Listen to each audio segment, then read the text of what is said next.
digambar dulu polanya, ditebelin pakai lilin. Pernah lihat nggak motif ini? Pernah. Sekarang namanya apa? Megamendung, betul. Dari Cirebon, betul. Dan ini adalah salah satu motif batik namanya Megamendung dari Cirebon. Jadi memang kalau membatik itu nggak dikasih lilin, itu nggak ngasih warna ya, tapi fungsinya lilin itu untuk menutup warna. Nah, kalau kita lihat nih, ini kenapa dikasih lilin? Karena bagian ini tidak mau dikasih warna. Jadi kalau misalkan nggak mau dikasih warna, ditutup pakai lilin, baru setelah itu adalah tahapnya adalah mencelup warna. Nah, kalau kain batik itu umumnya 2 meter panjangnya, jadi gambarnya keseluruhan kainnya, nggak cuma satu bagian aja. Baru setelah itu diwarnai, caranya dicelup. Nah, nanti diperhatikan ya, yang putih setelah dicelup biru jadi warna biru.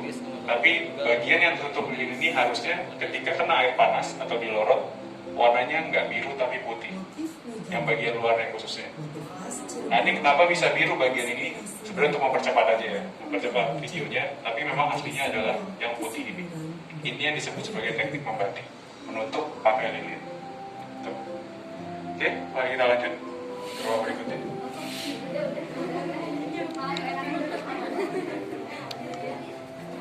Oke, teknik membatik di Museum Batik Taman Mini Indonesia Indah.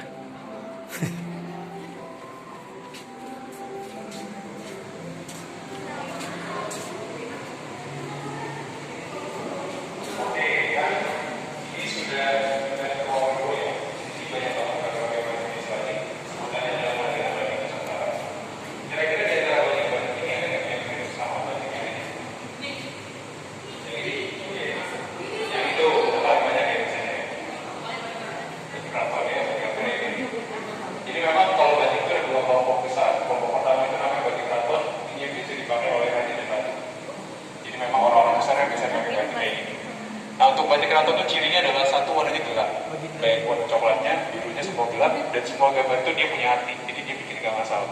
Misalkan yang bulat-bulat tuh kawu, artinya kesempurnaan, kesucian, dan lain-lain. Beda dengan kelompok kedua nih, yang warna-warni. Ini namanya adalah batik pesisiran. Kira-kira bedanya apa?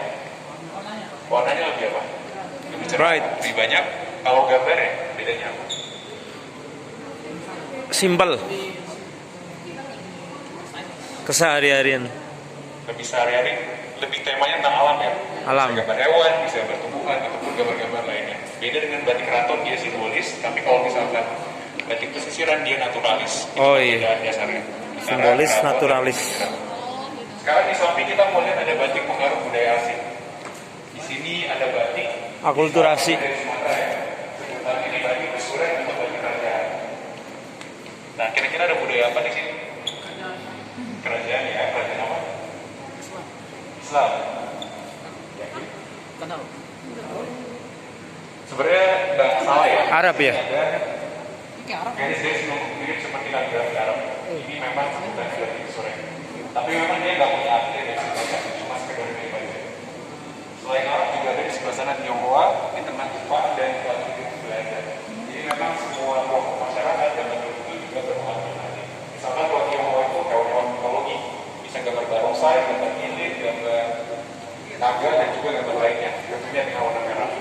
Kalau Jepang biasanya adalah gambar-gambar bunga sakura. Ini namanya Jao Kokoka ya, cuma muncul pas zaman penjajahan 42 sampai 45, setelah itu nggak ada. Atau misalkan yang di sebelah sana, ini Belanda. Kalau Belanda itu biasanya batik itu menceritakan kisah, khususnya kisah-kisah rakyat, yang ini contohnya adalah putri salju. Jadi kalau misalkan kalian buka, nanti akan ada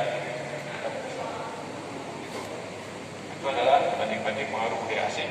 Sebenarnya ada Arab, sebenarnya ada Tionghoa, Jepang, dan Belanda. Kita akan lanjut ke kolom berikut.